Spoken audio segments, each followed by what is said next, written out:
Welcome to the Dropout Multimillionaire Podcast, where we talk about tactical business strategy, building high-performance sales teams, and growing your business. If you're ready to break free from the status quo and join the ranks of the Mavericks, the Rebels, and the Renegades who refuse to conform and instead build multi-million-dollar businesses, then buckle up, because here we go. Welcome to this episode of the Dropout Multimillionaire Podcast. I am your host, Brian Will, and I will be leading you down this journey that we call the journey of success and failure, and hopefully learning from both. Today, I am fired up because we have David Meltzer on the show. He's probably the biggest guest I've had on here, so I am very excited about this conversation. And we only have 20 minutes because he's probably jetting off to some other part of the world. So if I talk fast, that's because I'm trying to get a bunch of questions in today. So this is going to be a good one. So real quick, just so you know, I want to unpack David's background a little bit, and there's way too much to go into in depth. But David was the co-founder of Sports One Marketing and the former CEO of Leigh Steinberg Sports and Entertainment, which interestingly enough was behind the movie Jerry Maguire, which I love that movie. That thing was awesome. This I did not know. I read this today. Also launched the world's first smartphone with Samsung. I might have to ask a question about that at some point. He is a top 100 business coach, international keynote speaker. And it's interesting, his speaking fees are $100,000 and I got in for 20 minutes. So this is like a $30,000 podcast today. So y'all better listen to this one. He does podcasts, TV shows, and it goes on and on and on. And the most important thing I learned about David, and this was last week on his Instagram Live, he is a former pole vaulter. And with that, welcome to the show, David. How you doing? I'm glad that you prioritize skills, knowledge, and desire the same as me. And the epiphany that I've had is all pole vaulters share a bond that can never be broken. So that's why I'm here today, to make sure that I'm supporting a fellow pole vaulter. Well, I appreciate that very much. Although, as we learned, you were better at it than me. I was like 13 tops and you were like 15.9, I believe you said in the last show. So good memory. That was pretty good. But let's jump right in. I got a bunch of questions for you, if that's okay with you. Yes. So I literally was reading a bio about you and online, and the bio literally said pretty much every business you've ever touched succeeded. So my question for you today, David, is have you ever failed? Well, I don't know what bio you read, because I failed so many different times, including I lost over $100 million and went bankrupt in 2008. We have to unpack that. How did you lose $100 million? I mean, I can't even imagine. To be honest, I didn't ask for help. So because I had so much success up to that point, I had not had a mistake or a failure of any significance up until 2008. What happened was I thought that I was Midas. In fact, people called me Midas. They called me money. They wanted to invest. They chased me down to put money into the deals that I had. And I realized that I don't know what I don't know. So when I went into a bank, my private bank, which I had a relationship with over 10 years, I got into a lawsuit. I allowed my ego to interfere with prudent business decisions, which, by the way, talk about ignorant arrogance. I was a lawyer as well. So to go ahead and to not only waste my money, but to walk into a bank that I had a $40 million line of credit, to learn a valuable lesson when I went to go get and pull down about 5 million on that 40 million. And the person who I'd been dealing with for 10 years wasn't there.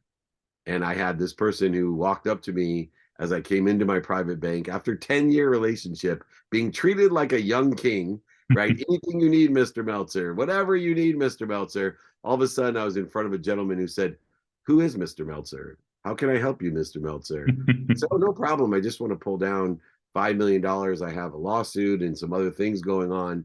Oh, I'm sorry. The bank's having some difficulty. We've maxed out your line at $1 million. Now, when you have 33 homes in San Diego alone, all doing well, when you have a golf course, a ski mountain, several different businesses, development businesses, as well as construction businesses, that line of credit is essential. Yep. And although I had a pretty large cash savings, as you know, today when the banks go down, your cash savings even get locked up. We just learned that with Silicon Valley. So when I became what I call illiquid, or worth over $100 million, I only was forced into bankruptcy to allow my creditors to benefit with all the profits.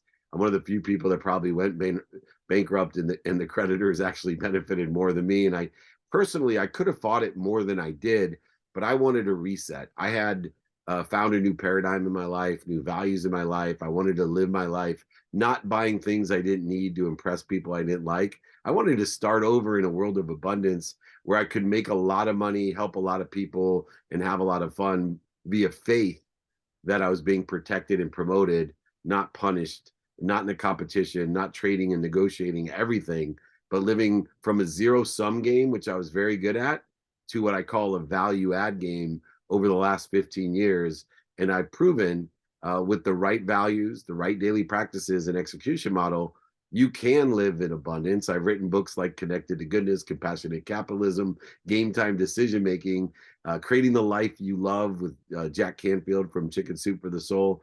And we've written those books so I could teach people to live in abundance. And that's why I love your show, is the psychology of a value add negotiation, not a zero sum game. How old were you when all that happened, David? I was 36, so 36 years old, and I'm 55 today. And you came back. How long did it take you to come back? You know, you always hear the stories like, if I lost everything today, I know what to do. I could rebuild it. And I do believe that, but I'm just curious, how long did it take you to come back? Well, I hate to say it because this isn't true for everyone. It took me 2 weeks to make my first $1 million. Okay. And I'll tell you why. Because when I went bankrupt, I said to myself, I started with nothing except for $100,000 in law loans, and it took me 9 months to make my first $1 million.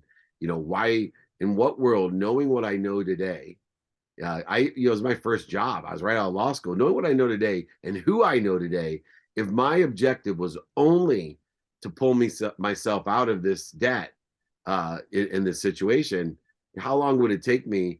And so I went to the core of asking people, what are you doing today? What do you like about it? What don't you like about it? And would it help you if? And I went to the most powerful people, the people who sat in the situation I wanted to be in, and asked them for help, which was the lesson, right? I told you the lesson of losing everything was I didn't ask anyone for help. So I learned my lesson. Instead of repeating my mistake, I went and said, you know what? I know exactly how I lost all my money. I'm going to make all my money back by doing what I made that mistake in. So I had all these great people around me, and I asked them, what can I do to be of service or value? And I went right to the core of being able to go get things and create margins by buying things and having them pre-sold. That's awesome. Did you stop being a lawyer at some point? Are you still practicing? I mean, where's that timeline fit? My mom made me pass the bar. I went to law school because my mom believed doctor, lawyer, failure. I got that. Right. So I passed the bar, but I never practiced law. I got into the internet, which led me to be CEO of Samsung's. It was a convergence device in 1999. I started in the internet in 92 when people like my mom told me it was a fad, it would never last. Even Justice Scalia, I sold legal research online and on CD-ROMs. Back in 92, and Justice Scalia told me nobody could ever do research on a computer, that you had to read books to do research. That just shows you, how people are closed-minded for change. But I, worked my way in technology, utilizing my law degree in two ways. One, just myself understanding how to formulate agreements, and then two, also saving on my legal bills.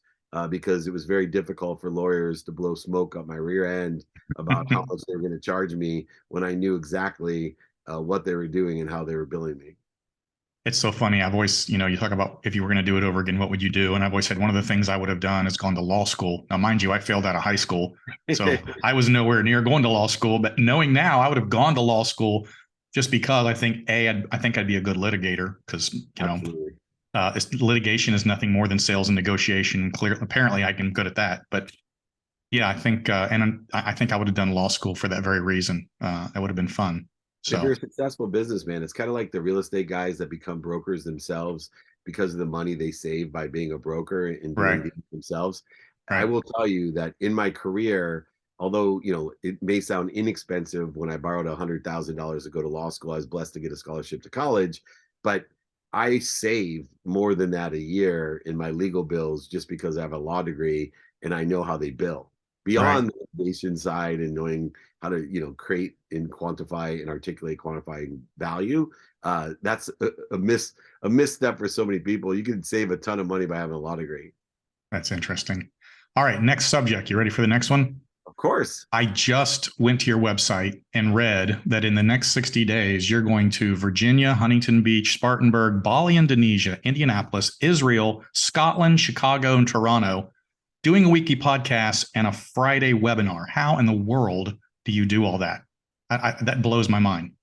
I'm a student of time, and I've been studying time for 17 years, and with a lens of productivity, accessibility, and gratitude. It's kind of like at the dentist, the optometrist, when you have that machine with three lenses and the letters get clear or fuzzy depending on your eyesight.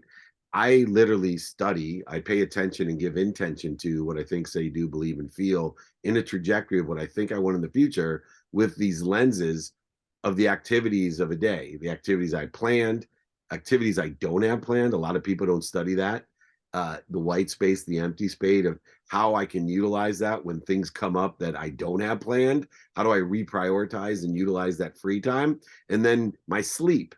I also subcategorize time by activity I get paid for and activity I don't get paid for. So as important it is that I 7 days a week have activity I get paid for, from coaching, speaking, podcasts, TV shows, movies, all the things that I do, as you listed off in the 6 weeks. I also take vacations every day. So it's a common occurrence that, in the middle of the day, I'm in Southern California and I get a day that's 72 and sunny, that I will jump in my 55 Ford Thunderbird, grab my wife at 11:45 and drive her down to the Ritz-Carlton, park my car right out front, go out to the deck of one of the most beautiful places on earth, have one drink, a date with my wife as if we were in Cancun or anywhere around the world, and be home by 1 o'clock.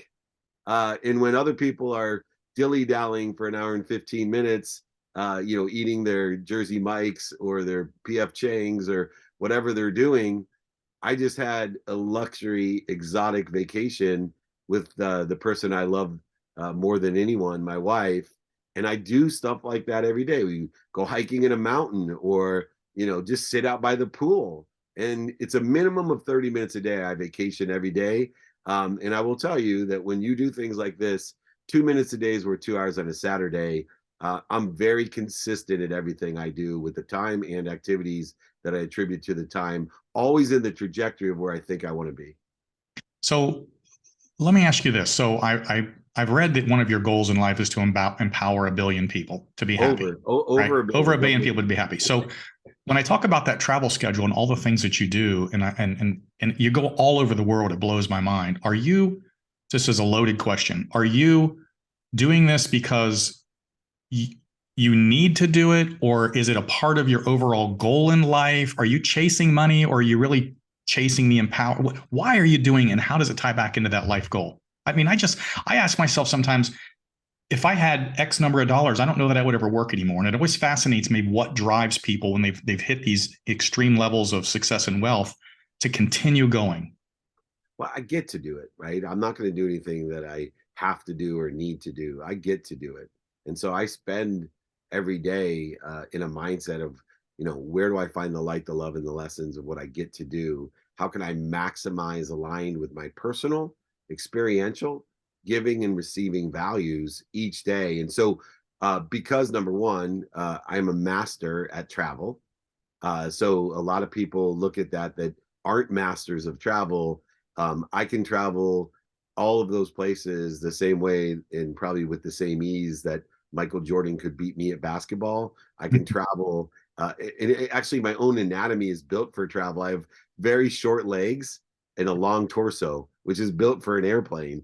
And Right. I sleep anywhere. So all of these great, I have a sleep coach who helps me as well. So for me, whether and where I am, I spend every day a minimum amount of time with my kids. I have 3 kids who are older, but I have a 13-year-old who will travel with me. We just got back from the Masters. But even to that extent, right? The way that I went to the Masters last week, Tuesday is my son's, the 13-year-old, spring break. We went to Phoenix. I had a business lunch with my son, my wife, and her friend. We went to the Waldorf. I left my wife and her friend at the Waldorf. They went to the spa and shopping. My son and I hung out together, had dinner, And then we flew to Atlanta on Tuesday night. We then went to the Masters Wednesday, Thursday, and Friday. Had a meetup, all the different things going on at the Masters besides Mm-hmm. going to the Masters together. We flew into Dallas on Friday night and had dinner with my wife, who met us there.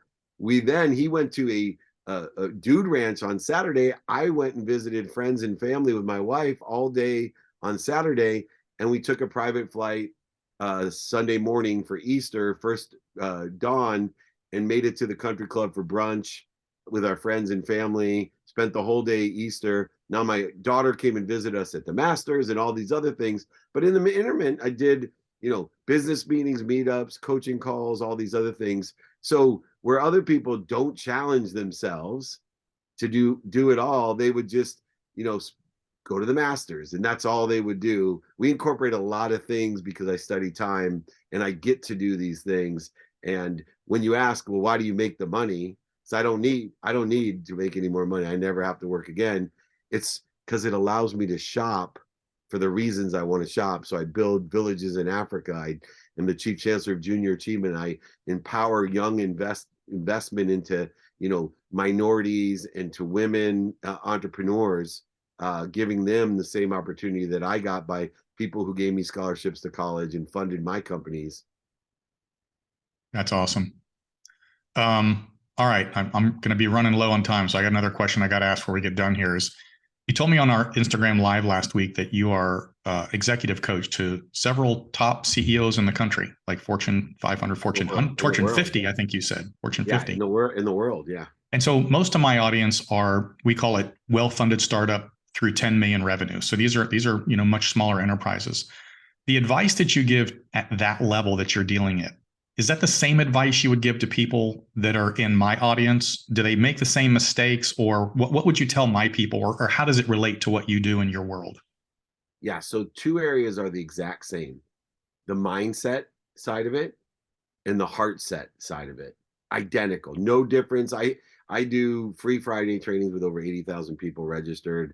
Everyone in your audience, I'd invite to come. I'd send my book out for free, sign it, etc. So make sure you get my email, david@dmeltzer.com. I do group setting with startups just like yours. And the one-on-one business advisory side are mostly higher echelons, but the mindset issues, identical. The heart set, the emotional issues, identical. Where the difference is the situational knowledge of the handset, the pragmatic, practical advice. It differs when you're talking to someone that has a $80 billion company compared to an $80,000 or an $8 million company, because there's just tactical things that I've been blessed with over 35 years of running major corporations, understanding, for example, it does practically advice on how to deal with a board of directors is a big issue for these CEOs. That's not an issue for an $8 million CEO. He is the board of directors, right? Or a startup. So, but I will tell you, the majority of my coaching is mindset and heart set beyond pragmatic advice. Right. And it's identical. They're just better at it, the guys running the bigger companies, but they still have minutes and moments of the exact same. How do you stay balanced? My wife wants me to do this, but I got to finish this. And I do that type of coaching every day. That's awesome. So you know who my audience is. Give me one piece of advice for these folks to take with them. Two pieces of advice. I'm going to give you a bonus. So one, stay in business. People lose sight of, being in that space. Before I do anything else still today, I make sure that my businesses are in business tomorrow, guaranteed. That's once I'm done with that, then I already know I have another at bat tomorrow. So no matter else what I do, screw ups, etc., I'm guaranteed to be in business tomorrow. Therefore, I have a formula of success, because as long as you stay in business, it's just a matter of time until you figure it out. The second one I've already mentioned from the beginning of the interview: ask for help. Mm-hmm. Your time will be well spent. Don't have to do it yourself. Doing your due diligence with extraordinary technology and communities that we have available to us today that we've never had available to us. If you find every day someone who sits in the situation that you want to be in and ask them for help, you will have the aggregation, exponentiality, and acceleration in a trajectory of what you want in your life beyond your wildest imagination. I still give myself the same piece of advice. When I have failure, setbacks, mistakes, void, shortages, and obstacles, the first thing I did is ask myself, who could have I asked for help so that this wouldn't have happened? Not what did I do wrong? Who Right. could have asked to make sure that I already paid this dummy tax? Because I know that there's someone out there that already had been through this, and all I had to do was give them a call at DM or a LinkedIn post and say, hey man, I'm about to buy a golf course. What do you think? And any schmo that owned a golf course would tell me, hey, be the third owner of a golf course, never be Yep. the first owner, right? Stuff like that. Think about how many millions of dollars you'll save. So everyone out there, take those two pieces of advice. If you want more, email me, david@dmeltzer.com. And your staff told me that if they emailed you, you'd send them a free copy of your book. Is that correct? Pay for shipping, the book, and I'll sign it. So whether you want it or not, I'll sign it. Free copy of the book just for emailing David. That is awesome. Any last words before we jump? Be kind to your future self and do good deeds. I promise it'll work. David, this has been incredible. I appreciate this today. So that's going to wrap the show up. I appreciate everybody listening. You can find us at www.brianwillmedia.com. And I hope everybody comes back for the next episode of the Dropout Multimillionaire Podcast. And remember, you have to be in the game to win the game. I hope you enjoyed this episode. And if you would like to get more information on either of my books, joining the Force Multiplier Mastermind, or my one-on-one coaching programs, you can find me at www.brianwillmedia.com.